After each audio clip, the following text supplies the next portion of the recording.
the project title is Building Collective Ownership of Single-Use Plastic Waste in Youth Communities. And we had case studies from Kenya, Jamaica, and Malawi. I'm going to show you some pictures which should be able to jog your mind and be able to appreciate how bad this plastic problem is in Malawi. As you can see here, it's showing a skeleton. I think presumably the person was buried wearing plastic. And you can see that the body is completely decomposed, but the plastic still lives on. That's how bad plastic is. And the next picture, this is a typical picture in Malawi. I'm sure you agree with me that wherever we go, we see plastic that has been wantonly discarded. And further, if you've been to the lake, you see that our water bodies are also full of plastic waste. And the last picture that I'm going to show you right there, it shows the bad effects of just throwing waste anyhow in the water. It can actually harm animals, as you can see in this picture as well, that it can make an animal fail to eat, and eventually the animal may die of starvation. Now, I'm sure you'd be interested to know the information about this project. This project was conceived jointly by the University of Surrey and University of Bayreuth. And the partners in the project was University of Surrey, University of Bayreuth, that's in Germany. University of Surrey is in the United Kingdom. And then the Catholic University of Malawi, the University of Kenya, and also University of West Indies.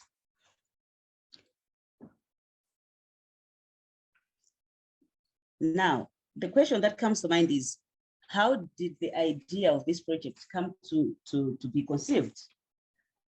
The project came to be conceived because of the global plastic problem that we have. As we are aware that governments are trying day in, day out to try and fight this problem of waste, especially plastic waste. But also, it is a fact that high-income countries actually produce more waste, but the low-income countries like Malawi are the one that ends up with a lot of waste because we don't know how to manage this kind of plastic waste. So our friends, they know how to recycle, they know how to reuse. Us, we don't know how to do that, and we end up having a lot of plastic waste, which affects our environment. It affects animals, humans that are living in the environment, as well as our water bodies.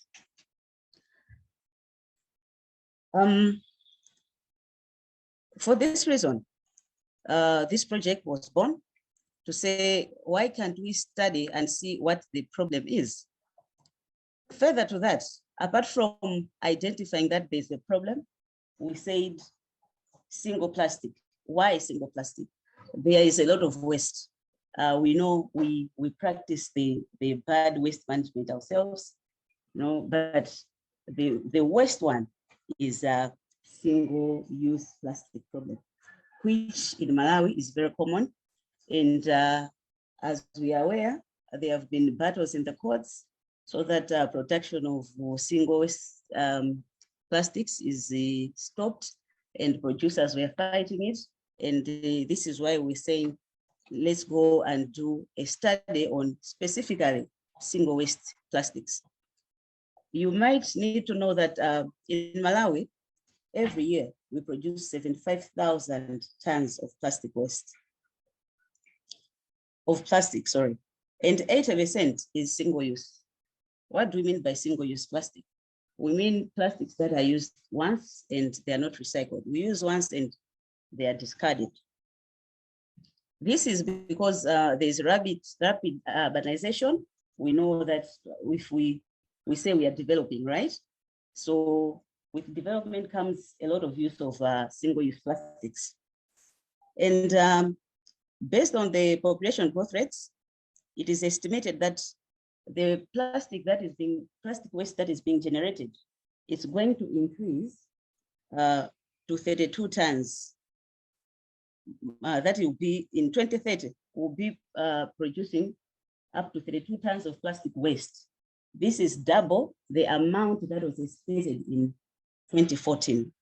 These statistics were taken from the Lilongwe Wildlife Trust report on plastic usage and pollution in Malawi. Now, let us narrow down on the same to say, how did this idea come to fruition? Why did we focus on the youth? When you look at the 2018 population census, you see that the majority of the population in Malawi are the youth. In actual fact, 80% of the Malawi population is below 35 years of age. And you agree with me that this age is a very busy population. They are always on the go. They live a fast life, not in a bad way, but they are forever going to school, going to businesses and whatnot. And for that reason, it can be safely assumed that these are the bigger generators of plastic waste in Malawi. And this is the reason why we decided that the study should focus on the youth.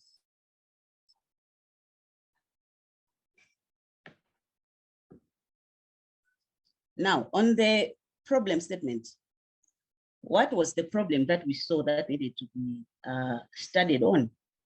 So, as I've already alluded in the first, in my introduction, many youths in Malawi, they have a habit of using plastics and then discarding them wantonly without thinking of what happens after the plastic has been discarded. So it was in our interest to find out, to say, if the youth are behaving like this with single-use plastics, what are their beliefs? What is their knowledge about single-use plastics? What are their attitudes and opinions about plastics and the environment? Hence, there we decided to say, let's assess their knowledge, let's assess their beliefs, let's assess their opinions on single-use plastics. The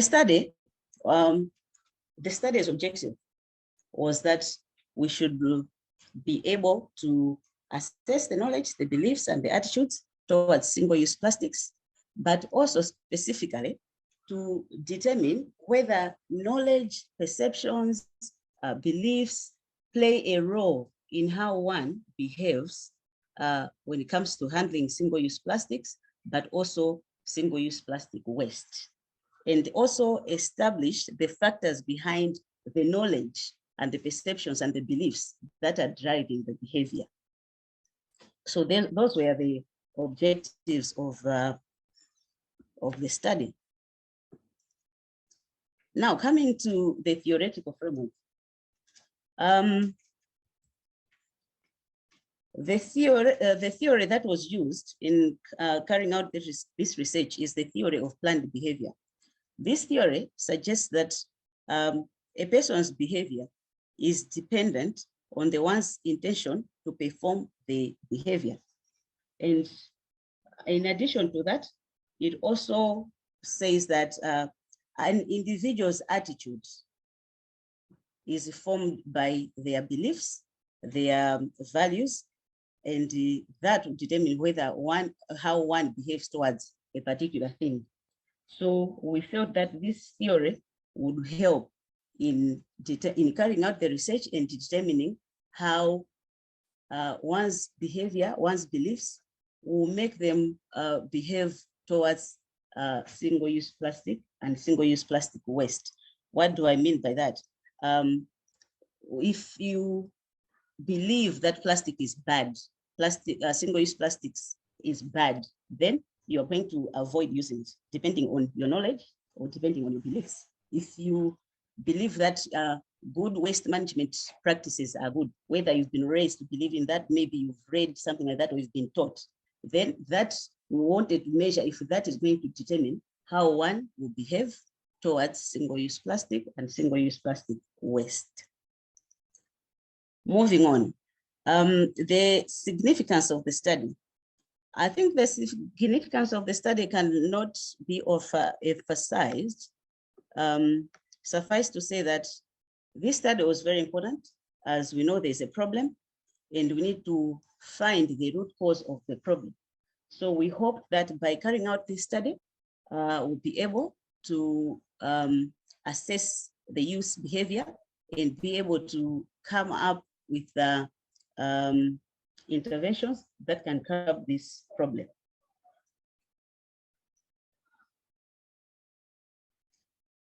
On the research design, we use the qualitative research method, and we collect data using two methods or two tools. We use a questionnaire for one-on-one interviews, but we also held focus group discussions. In terms of sampling, the study, we had focused on youths that are in universities. So to have a few of kind of a comparative study, we took samples from Catholic University, but also Mogas, that's the Polytechnic, and Luana. We focused on the first year students, and from each university, we targeted 300 students. And these students included male and females. And we also were able to select students from different economic and religious backgrounds. And the House may also need to know that we were able to have an inclusive population. That is to say, we were also able to consider people that are, I forget the word that we use, like people that are disabled. People with disabilities, thank you. Yes, so we were also able to include people that have disabilities. The limitations, the study had limitations because at the time that we were rolling out the project, COVID-19 was at its peak. So we had to deviate from the original plan of doing one-on-one questionnaires with students, and we used Google platforms, whereby we had to send them questionnaires, and they responded and they deposited back the questionnaires. The other limitation was that for focus group discussions, it was also difficult to get people together because at that time people were a bit scared of COVID because we didn't know how to treat it, how to go about it. So people were a bit scared. So those were the challenges. And on top of that, when we decided to administer questionnaires using Google platforms, then it meant that we're limited to only those students that had smartphones. So we could not reach those that do not have smartphones, which we feel that was also another group that would have benefited a lot getting information from them. Yeah, so we move on to data analysis. We collected data, which we categorized into 5 groups. We were able to collect data concerning the students' knowledge, perceptions, and attitudes and practices on plastics and single plastics.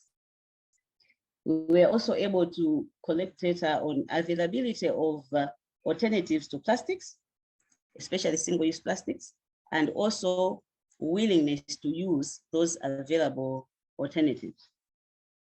We were able to assess knowledge on the side effects of plastics on the environment and living things, such as humans as well as animals.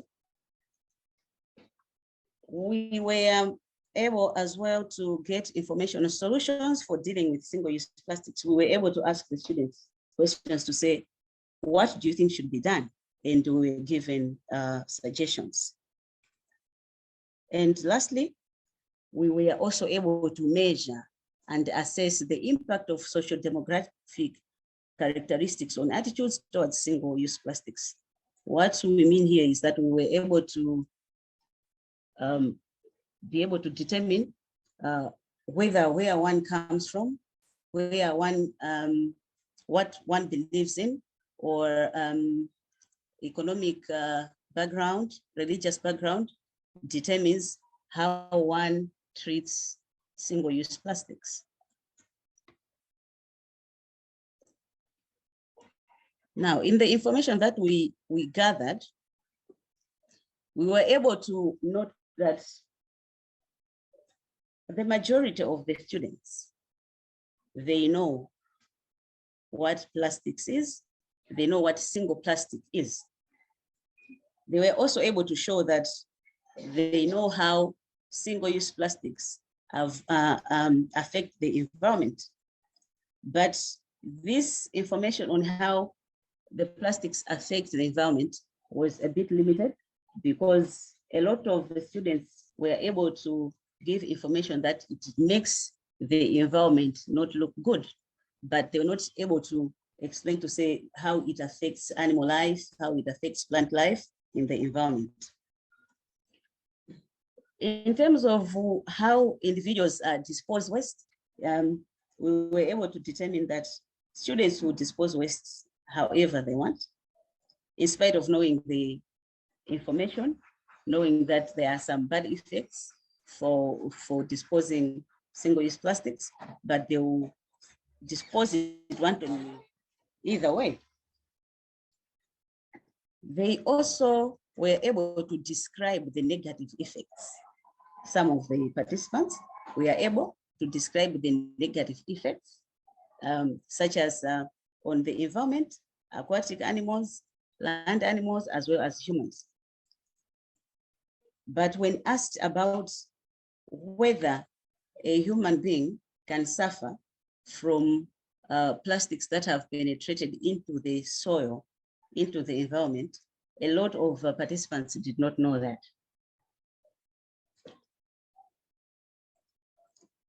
Now, the study was also able to determine that participants' behavior towards choosing single-use plastic material over reusable alternatives is determined by learned behavior. So if there were some participants who have been taught in their homes on how to handle single-use plastics or to avoid single-use plastics. So because they've been taught from a young age, they are able to avoid single-use plastics. Some factors were family background, to say some were able to give information to say, we use single-use plastics in our homes all the time, so I don't see anything wrong with using it. Economic status was also another factor, to say a lot of students said, we do not have money to spare to get alternatives. So the easiest that we can get is the single-use plastic. So we'd rather use that. Also, another factor was about knowledge on the negative effects of single-use plastics. There were some students who did not know the negative effects, and after discussing with them, and when they were asked to say, now that you know the negative effects, would you refrain from using single-use plastics? And they said, yes, we would. And some said they will avoid single-use plastics due to fear of punishment. If there are rules to say, maybe if you are walking in town and you discard a single-use plastic and there's a repercussion that comes after that, they said if there was something like that, then they would refrain. And the last factor was availability and affordability. To say some of the students were saying these alternatives are not available, and as a result, they cannot access them. Some of students said, we don't have the money to spare for that, because the money that we have, we're supposed to use it for upkeep.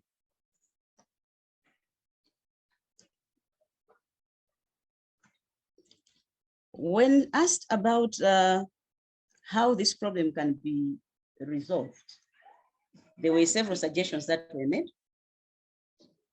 There was one that said we need to change people's behavior and attitudes towards single-use plastics through civic education. Some of the respondents were able to say that they are aware that there's been awareness, but they feel that the awareness is not enough. There's need for more awareness, civic education on single-use plastics and how they affect the environment and humans and animals. They also suggested that there should be a comprehensive inclusion of single-use plastic problems in early childhood development curriculum.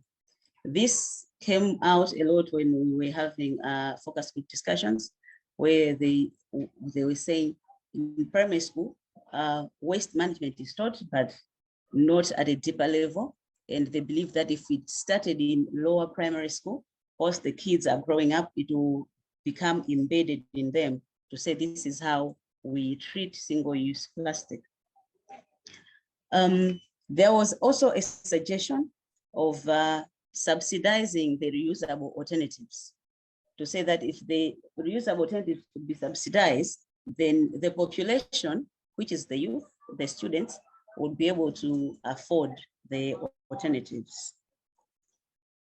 And lastly, there was the issue of introducing tighter measures and stiffer penalties so that there is total eradication of single-use plastics.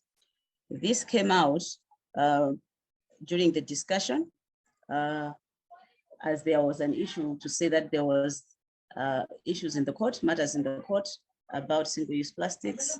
And there is information to say that the law right now, the law that is being used at the moment does not have stiffer penalties, because the penalty that is that a company is supposed to pay for them is peanuts. So they can pay the penalty and they'll continue to produce single-use plastic. So that's where they said we need stiffer penalties.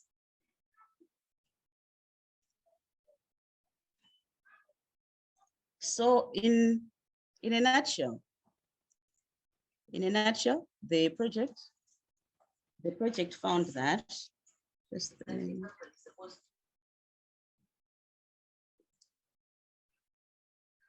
okay, so in a nutshell, the findings of the project were that the existing legal framework to tackle plastic pollution in Malawi is not living up to its potential. As a result, there is need to review it, especially on the penalties part, so that the penalty is stiffer and it deters single-use plastic producers from continuing to produce plastic. The project also found out that there is a high awareness of environmental consequences of high plastic consumption among the youth. There was also, the project also found out that there is a high demand for strict legal measurements, like the ones that I have already alluded in the first one. But however, it was also determined by this project that the very same youth who are giving all these suggestions are not voluntarily willing to take it as a personal thing to say, let me avoid waste, plastic waste. And there was also the issue of discrepancy between awareness of consequences of high plastic consumption, as I have already explained, with how they should be resolved. Because a lot of them show that, yes, there's a problem. You know, when you go to town, everywhere people buy chips, you know, they use single-use plastics. You buy apples and you say, would you be willing to not to take those? Say, but if I don't have anything to carry, then what am I going to do? So that's what the project found in a nutshell.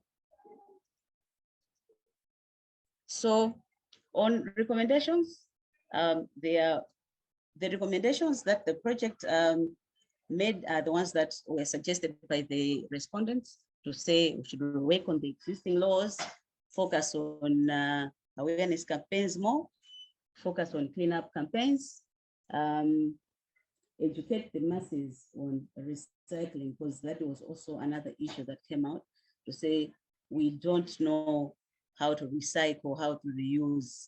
All we know is to get plastic, use it once and throw it away.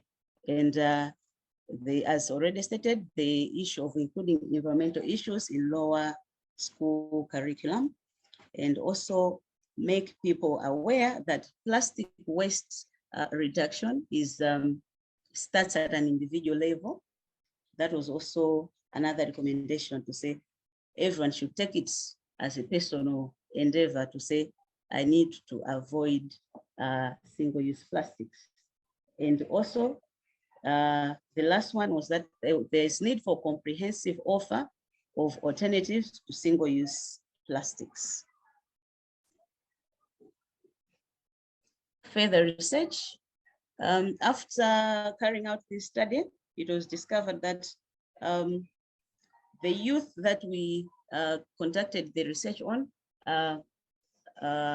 university youth who are doing their education, and we thought that we needed to do a further study among the youth that are living around the universities, so as to determine whether their interaction with the college students determine their knowledge and attitudes and opinions about plastics. So we are in the process of doing this research, which we shall also share the results with you.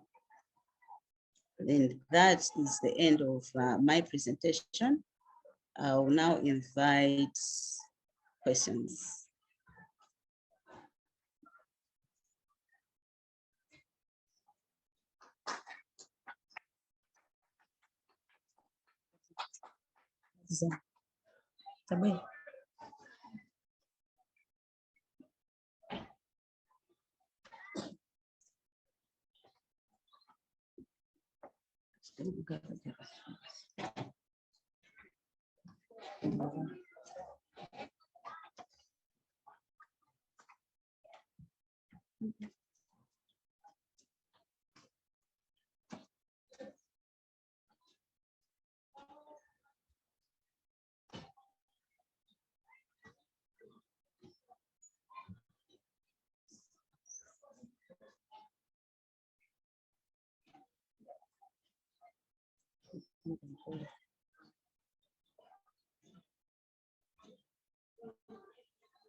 Stop sharing.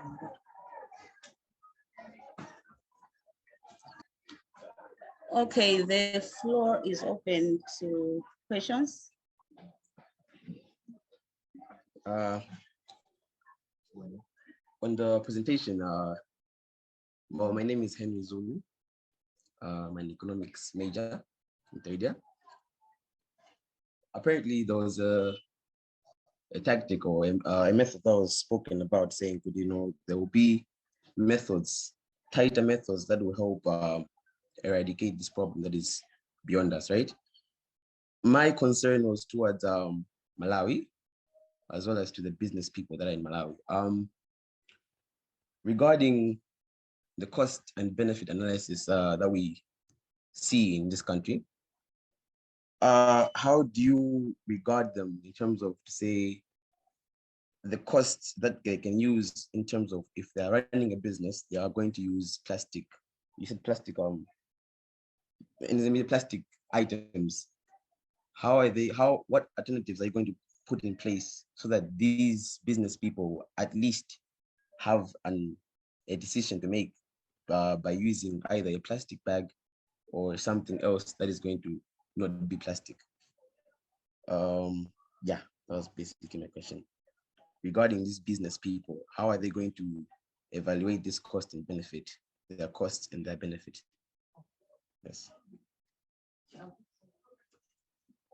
I'm Mrs. Chimamikando, a lecturer in Political Leadership Department.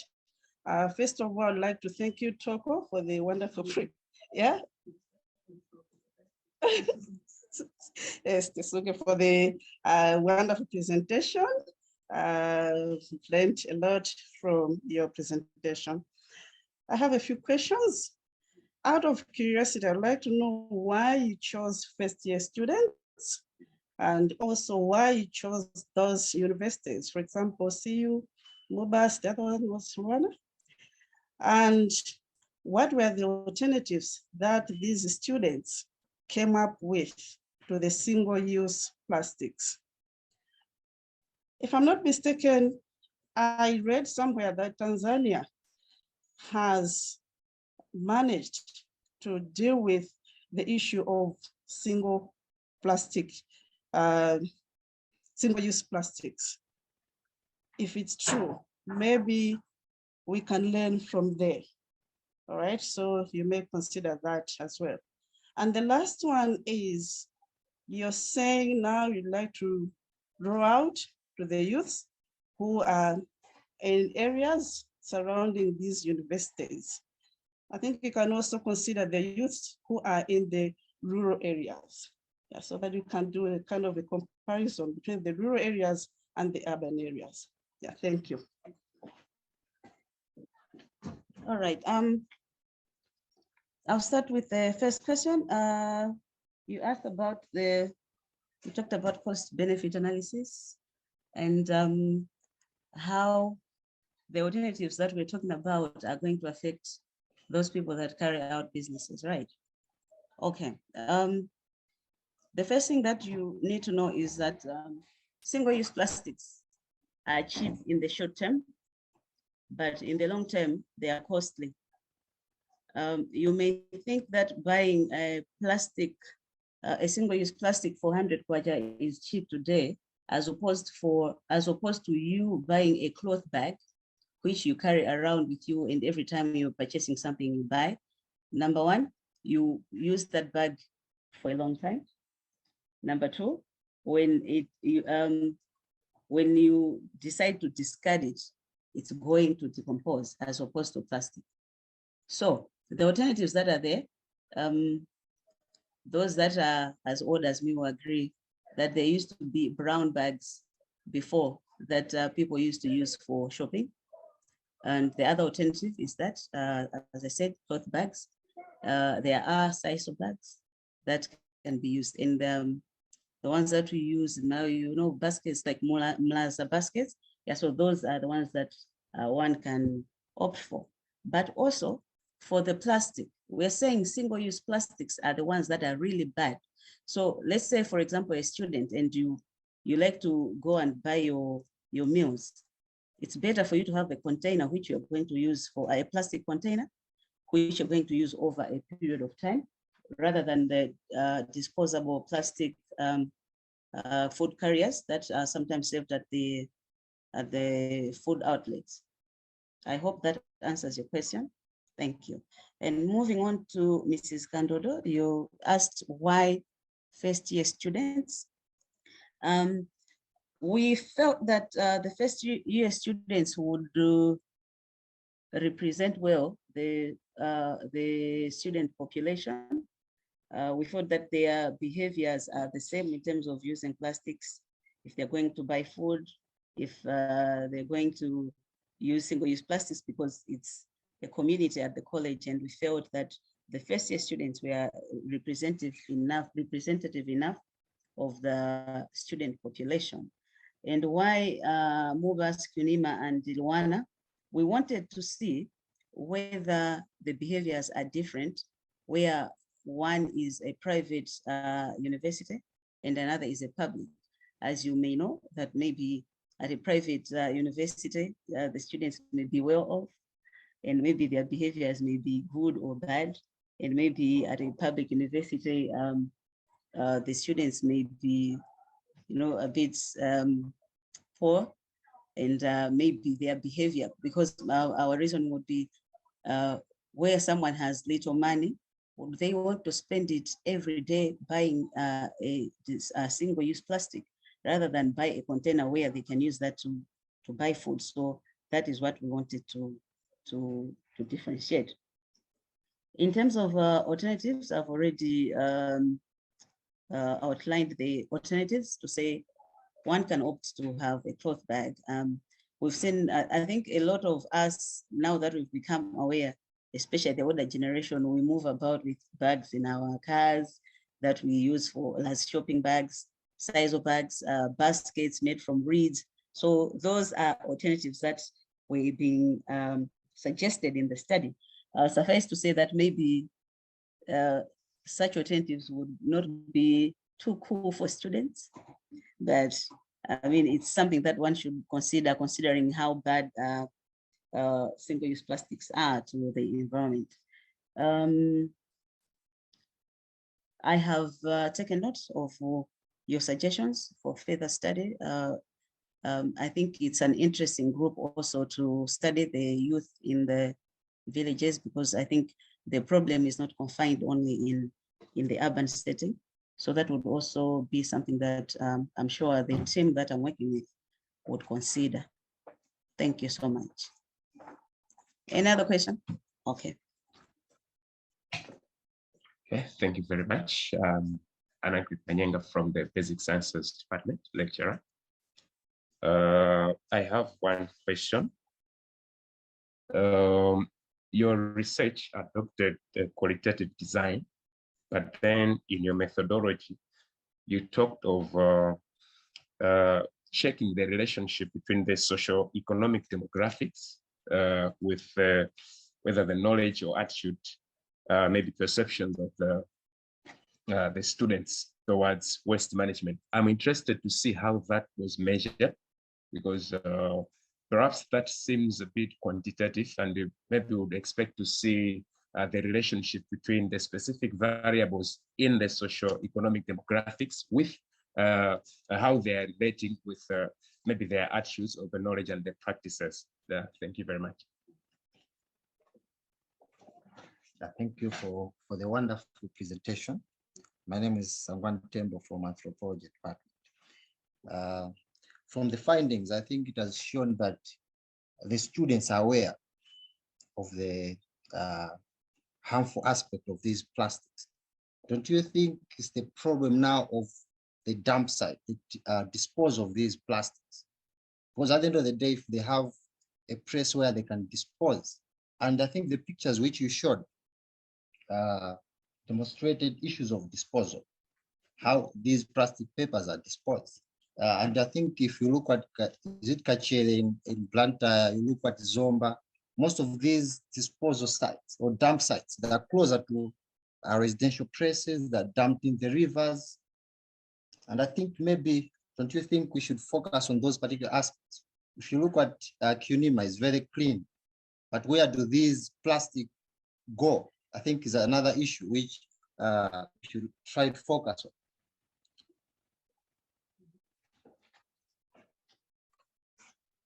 Thank you so much for your presentation. My follow-up question is on the dump site is mainly the responsibility of the councils. In Blantyre, it will be Blantyre City Council. Have you done any efforts to share your findings with them so that they can start thinking of recycling or doing something to the plastics? Thank you. Thank you so much. I'll start with Mr. Kanyenda. If I understand, sorry, Manyenka. Sorry, I got your name wrong. The way I have understood your question, you're talking about socioeconomic demographics. The way we use that information, we wanted to get the qualitative data. We were trying to not compare the demographics, but to know where someone comes from, to say what's your religious background, the economic background, to say would that determine one's behavior towards single-use plastics. So it was a qualitative method of getting data, and not a qualitative one. As to Mr. Tembo, you said, is there a problem with the disposal sites? That's what you said. And when you were asking this question, I also had in mind to say, here at the university, it's very clean. But the minute you leave the bounds of the university, you will see that there's a lot of single-use plastic waste. Who throws away this waste is actually the students. Why don't they do it within the campus? It's because of fear of punishment, which we were able to highlight in the results to say the attitude or the knowledge or the opinion will determine one's behavior on single-use plastics. You find that someone who keeps their home very clean, when they're driving, they buy something whilst they're driving, maybe from here to Lilongwe, and they'll throw a plastic out of the window. I hope you get what I'm saying. To say, yes. But apart from having the dustbins, what also matters is what will happen to the student if they are caught throwing waste wanton.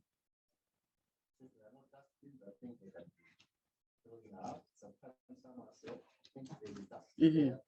Yes. Mm-hmm.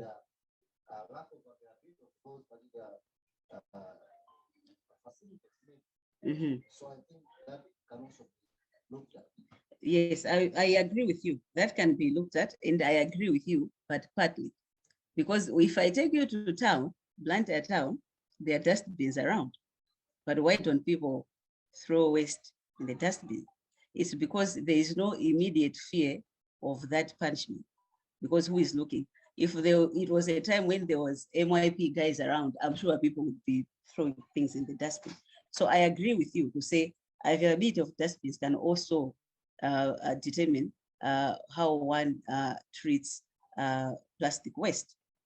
But also not forgetting that this project's objective is we want to see the interventions that will help us to prevent use of single-use plastics in total, and not how we dispose it. Because even if we dispose it and then it's taken to the rubbish dump, still it will take years for it to decompose. So we're saying we need to change the attitudes to say when someone offers you a single-use plastic, one should say no, or one should say, I have an alternative. Thank you. In terms of, you asked about Blantyre City Council. I'll share the results with Blantyre City Council. Just to add on to say, I used to work for Blantyre City Council until recently, and there are companies that have approached the council to do recycling at the Kachere rubbish dump. And I think there are 3 companies that are in the process of getting their papers together so that they go there, they select the waste and do recycling. But I'll still share my findings with them. Thank you so much. Do we move on to the questions on the visual? Okay, all right. Okay, thank you for the nice presentation, Tisu. As a matter of fact, I'm Flavius Kamwani, working with the Blantyre City Council. I'm happy that some of the questions have spoken something to do with sharing the information of the Blantyre City Council. I think what I wanted to propose is that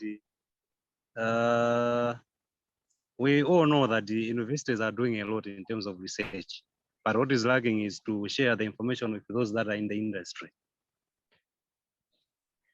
I think it would be better if the university would deliberately approach the industry and then come up with the modality on how the research findings will be shared with them.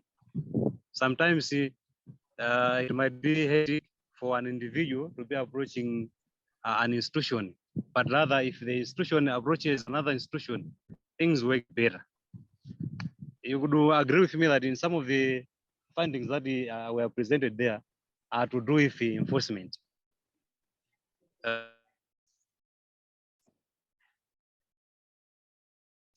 The research is targeting the students, but the students that don't. Sorry, the network is really bad. Can you come again?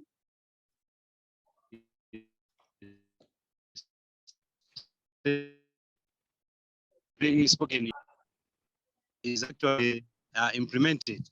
I think it's better that we share the findings with the institutions. But for that to be done officially, it has to be institution like QNEMA, having an MOU. You would see that most of the findings that the universities are coming up with, you would see them getting implemented in the industry. That's why that's what I wanted to suggest in this presentation. Thank you. Thank you so much. I'll respond to several questions. So let me take another one if there's anyone with questions.